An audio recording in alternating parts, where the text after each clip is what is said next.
Hi అండి, welcome to our channel mummy daddy healthy eats. ఈరోజు అయితే ఒక మంచి వీడియో అండి. ఎవ్వరు స్కిప్ చేయకుండా మొత్తం వీడియో ఫుల్ వీడియో చూడండి. చాలా టేస్టీగా ఉండబోతుంది ఈ కేక్ అయితే. ఈ మధ్య సోషల్ మీడియాలో చాలా ట్రెండ్ అవుతూ ఉందండి ఈ కేక్. మిల్క్ కేక్ అని హీరోయిన్ ఆలియా భట్ ఉంది కదా, ఆవిడకి ఫేవరెట్ కేక్ అనేసి ఆవిడ లండన్కి వెళ్ళినప్పుడు లెటో కేఫ్ అనే కేఫ్కి వెళ్ళిందంట. అక్కడ తినిందంట. అసలు మర్చిపోలేని టేస్ట్, అంత బాగుంది అనేసి ఒక ఇంటర్వ్యూలో కూడా చెప్పింది ఆవిడ. మనకైతే తెలుగులో ఇంతవరకు ఎవరు చూపించలేదండి. టేస్ట్ ఎలా ఉంది అదంతా కూడా నేను వీడియోలో చెప్తాను. దానికోసం ముందుగా ఇలాగా బేకింగ్ చేసుకోవడానికి ఒక ప్యాన్ అయితే యూజ్ చేయని ఏదన్నా ఒక ప్యాన్ ఇలాగా పెట్టుకోవాలి. సిమ్లో పెట్టేసుకొని గట్టిగా ఆవిరిపోని మూత పెట్టుకోవాలండి. ఇలాగా మెజరింగ్ కప్స్, స్పూన్స్ లేకుండా అలాగే ఓవెన్ లేకుండా ఎలా బేక్ చేసుకోవచ్చో ఈరోజు చూపిస్తాను. దానికోసం ఒక కప్పులో ఒక హాఫ్ కప్పు పెరుగు తీసుకోవాలండి. కప్ వైజ్ అన్ని మెజర్మెంట్స్ చెప్తాను. అలాగే పావు కప్ ఆయిల్ తీసుకోవాలి. అలాగే 1 కప్ షుగర్ పౌడర్, ముందుగానే షుగర్ని మిక్సీ పట్టుకుంటే పౌడర్ అవుతుంది కదా, అది ఉంచుకోవాలి. ఈ మూడింటిని కూడా మనము ఇలాగైతే మిక్స్ చేసుకోవాలి బాగా. మళ్ళీ చెప్తున్నాను మెజర్మెంట్స్. 1 కప్ మైదా అండి, అలాగే 1 కప్ షుగర్ పౌడర్.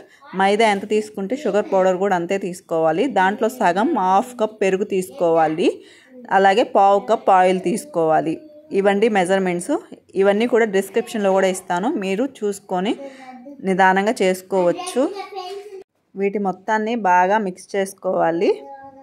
నెక్స్ట్ ఒక జల్లెడ తీసుకోవాలి. దాంట్లో 1 కప్పు మైదా తీసుకోవాలి. ఇలాగా మెజర్మెంట్స్ అన్ని కప్పులతో సేమ్ కప్పులు ఉంటాయి కదండి, దాంతో మెజర్మెంట్ తీసుకుంటే కరెక్ట్గా వస్తాయి. అలాగే మెజరింగ్ స్పూన్స్ లేకపోయినా కానీ ఇలా నార్మల్ స్పూన్స్ ఉంటాయి కదా, దాంతో పావు teaspoon baking soda, half teaspoon baking powder, ఈ రెండు కూడా ఇలాగా వేసుకొని పిండి మొత్తాన్ని ఇలాగా జల్లించుకోవాలి పూర్తిగా. అందరి ఇళ్ళల్లో అవైలబుల్ ఉండవు కదండి మెజరింగ్ కప్స్, స్పూన్స్, అలాగే ఓవెను. అందుకోసం మీరందరూ కూడా ఈ కేక్ని ట్రై చేయండి. చాలా బాగుంది కేక్ అయితే. సేమ్ కేక్ నండి, నార్మల్గా ఇంట్లో తినొచ్చు, టీ టైం కేక్గా యూస్ చేసుకోవచ్చు. అలాగే బర్త్డే పార్టీస్కి డెకరేషన్ చేసుకోవచ్చు. వీటన్నిటికి కూడా ఒకటే కేక్ అండి. ఇదైతే ఎగ్లెస్ కేక్. నిజంగా ఎగ్ కేక్ కంటే కూడా ఎగ్లెస్ కేక్ చాలా టేస్టీగా ఉందండి. అలాగే దీంట్లోనే వెనిలా ఎసెన్స్ కూడా 1 టీ స్పూన్ యాడ్ చేసుకోవాలి. కన్సిస్టెన్సీ చూసుకొని మనము కొంచెం రిబ్బన్ లాగా పడాలండి. అట్లా పడట్లేదు, గట్టిగా ఉంది అంటే మిల్క్ యాడ్ చేసుకోవాలి. నాకైతే ఒక 2 టేబుల్ స్పూన్స్ వేస్తే సరిపోయింది. ఇలాగ ఒక స్పాచులా తీసుకొని నెక్స్ట్ ఇట్లాగా కట్ అండ్ ఫోల్డ్ మెథడ్లో మనము కట్ చేసుకోవాలి. ఇలా మొత్తాన్ని మిక్స్ చేసుకున్న తర్వాత బేకింగ్ ట్రే ఉంటుంది కదా, అది తీసుకోవాలండి. బటర్ పేపర్ను కూడా దాంట్లో వేసుకోవాలి కట్ చేసుకొని. ఇది అవైలబుల్ లేదు అంటే ట్రే నార్మల్గా మనకి క్యారేజ్ బాక్సెస్ ఉంటాయి కదండి, లేదంటే ఒక థిక్గా ఏదైనా గిన్నెలు ఉన్నా కానీ తీసుకోవచ్చు. ఇలాగ మొత్తం బ్యాటర్ని ఇలాగ వేసేసుకోవాలి. బటర్ పేపర్ అవైలబుల్ లేదు అంటే మనల్ని మైదా పిండిని కొంచెం ఆయిల్తో గ్రీస్ చేసి మైదా పిండి డస్ట్ చేసుకోవాలి పైన. అలా అయినా కానీ మనకి కేక్ బాగా వస్తుంది. ఇలాగా మొత్తం బ్యాటర్ని వేసేసాక ఇలాగ 2 టైమ్స్ ఇలాగా ట్యాప్ చేయాలి. అప్పుడు మనకి ఎయిర్ బబుల్స్ అన్నీ వెళ్తాయి. నెక్స్ట్ మనం ప్రీ హీట్ చేసి పెట్టుకున్నాం కదా, ఇలాగ ఒక గిన్నెలో దీన్ని ఉంచేసుకొని ఆవిరి బయటికి వెళ్లకుండా ఉండే మూతనైతే మనం ఉంచుకోవాలండి. ఇప్పుడు దీన్ని అయితే నేను 20 మినిట్స్ తర్వాత చూశానండి, అలా వచ్చింది. ఇంకా బేక్ అవ్వలేదు. మళ్ళీ మూత పెట్టేసి ఉంచేసాను. నెక్స్ట్ ఈలోపు విప్పింగ్ క్రీమ్ ఉంటుంది కదండి, దాన్నైతే ఇలాగా ఒక కప్పు ఇలా తీసుకొని బీట్ చేశాను. చూస్తున్నారు కదా, విప్పింగ్ క్రీమ్ అనేది తిప్పి చూస్తే కూడా మనకి అటు ఇటు కదలకూడదండి, అప్పుడే పర్ఫెక్ట్గా రెడీ అయినట్టు. తర్వాత 40 మినిట్స్ తర్వాత చూస్తే ఇలాగా పర్ఫెక్ట్గా బేక్ అయిపోయింది కేక్ అనేది. మనకి బేక్ అయిందా లేదా అని కనుక్కోవాలి అంటే ఇలా పుల్ ఉంటుంది కదండి, దాన్ని అయితే ఒకసారి గుచ్చి చూస్తే దానికి అంటుకోకుండా వస్తే మనకి బేక్ అయిపోయినట్టు. నాకంటే అలవాటు అయిపోయింది కాబట్టి నేను చూస్తేనే నాకు అర్థమైపోతుందండి బేక్ అయిందా లేదా అనేసి. కొత్త వాళ్ళు, తెలియని వాళ్ళు అయితే మాత్రం స్పూన్తో కానీ అలా పుల్లతో టూత్ పిక్ ఉంటుంది కదా, దాంతో కానీ చూసుకోవచ్చు. ఇలాగ కేక్ని అయితే సైడ్ పెట్టేసుకోవాలండి. ఒక 3-4 అవర్స్ మనం దాన్ని అయితే కదిలించకూడదు. వేడి మీద రిమూవ్ చేసామంటే విరిగిపోతుంది. చూస్తున్నారు కదా, ఇదైతే ఒక 3-4 అవర్స్ తర్వాత ఇలా ఓపెన్ చేయంగానే టక్కన వచ్చేసింది. ఎంత స్పాంజీగా వచ్చిందో మీరే చూస్తున్నారు కదా. అస్సలు స్మెల్లే అసలు అంత బాగుందండి, తినేయాలనిపిస్తుంది. నెక్స్ట్ అయితే ఇది విప్పింగ్ క్రీమ్ అండి. 1 కప్పు విప్పింగ్ క్రీము, అలాగే 1 కప్ మిల్క్ మేడ్, అలాగే 2 కప్స్ మిల్క్ యాడ్ చేసుకోవాలండి. దీన్ని మొత్తాన్ని మిక్స్ చేసుకోవాలి బాగా. టేస్ట్ అంతా దీంట్లోనే ఉంటుందండి. మిల్క్ అని చెప్పాను కదా, అవి కాచి చల్లార్చిన మిల్క్ అండి. మళ్ళీ చెప్తున్నాను క్వాంటిటీస్. 2 కప్స్ మిల్క్కి 1 cup whipping cream. Whipping cream లేదు అంటే ఫ్రెష్ క్రీమ్ దొరుకుతుందండి, అమూల్ ఫ్రెష్ క్రీమ్ అని ఎక్కడైనా అది యూస్ చేసుకోవచ్చు. అలాగే 1 కప్ మిల్క్ మేడు. ఈ 3 కూడా మనకి చాలా ఇంపార్టెంట్ అండి కేక్లో. ఇలాగ దీన్ని పూర్తిగా ఇలాగ మిక్స్ చేసుకోవాలి, కొంచెం థిక్గా అవుతుంది. నెక్స్ట్ దీన్ని మొత్తం మిక్స్ చేసుకున్న తర్వాత దీన్ని అయితే సైడ్ ఉంచేసుకోవాలి. నెక్స్ట్ బేక్ చేసుకున్న కేక్ ఉంది కదండి, దాన్ని ఇలా తీసుకోవాలి. ఒక ఫోర్క్ తీసుకొని మధ్యలో మనము హోల్స్ పెట్టుకోవాలండి. ఇలా హోల్స్ పెట్టుకున్నాము అంటే మనము ఆ మిల్క్ అనేది వేసిన తర్వాత బాగా అబ్జర్వ్ చేస్తుంది, చాలా జ్యూసీగా వస్తుంది కేక్ అనేది.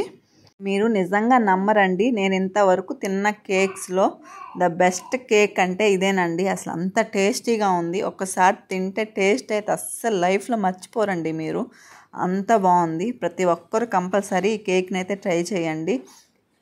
నెక్స్ట్ మనం రెడీ చేసి పెట్టుకున్న మిల్క్ ఉన్నాయి కదండి, దాన్ని అయితే ఇలాగా మిక్స్ చేసుకోవాలి. ఇలాగా పూర్తిగా మనకి ఆ స్పాంజ్ అనేది మొత్తము ఈ మిల్క్లో ఉండాలండి, కింద కారేంత వరకు వచ్చేసేయాలి. అప్పుడే కేక్ అనేది టేస్ట్ చాలా బాగుంటుంది.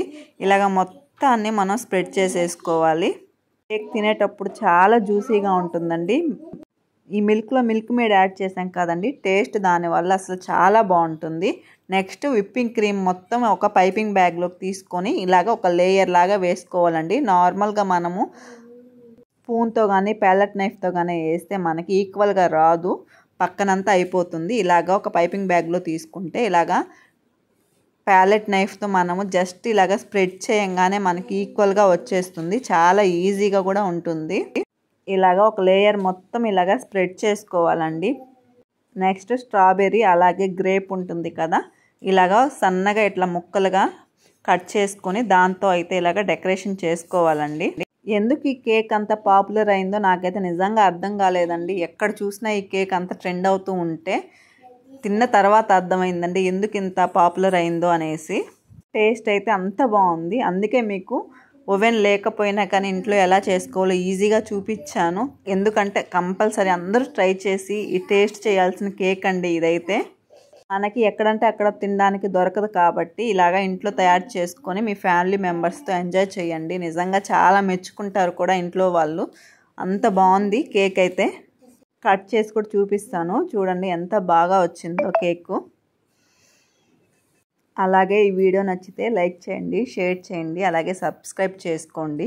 మీ ఫ్రెండ్స్ అండ్ ఫ్యామిలీకి కూడా ఈ వీడియో లింక్ని షేర్ చేయండి, ఎందుకంటే వాళ్ళు చేసుకొని తింటారు, ఎందుకంటే అంత బాగుంది టేస్ట్. నెక్స్ట్ ఒక పీస్ ఇలాగ ప్లేట్లోకి తీసుకున్న తర్వాత మిగతా మిల్క్ ఉంటాయి కదండి, ఇలాగ కింద అయితే స్ప్రెడ్ చేసుకోవాలి. ఆ కేక్ని ఆ మిల్క్తో మనము కలిపి తింటేనే టేస్ట్ అంత బాగుందండి. నేనైతే టేస్ట్ చేద్దామని స్పూన్తో ఒక బైట్ తీసుకున్నానండి, కానీ తర్వాత నిజంగా అస్సలు ఆగబుద్ధి అవ్వలేదు, అంత బాగుంది టేస్ట్. పీస్ మొత్తం తిన్నదాకా కూడా నేనైతే ఆగలేదండి. చేసిన 5 మినిట్స్కే కేక్ మొత్తం కూడా అయిపోయింది. చేసేటప్పుడు ఎట్లా వస్తుందో అసలు తినగలమా, ఇంత కేక్ చేస్తున్నాను అనుకున్నాను, కానీ వెంటనే అయిపోయిందండి. అసలు మీరు ట్రై చేయండి compulsory. Thank you for watching.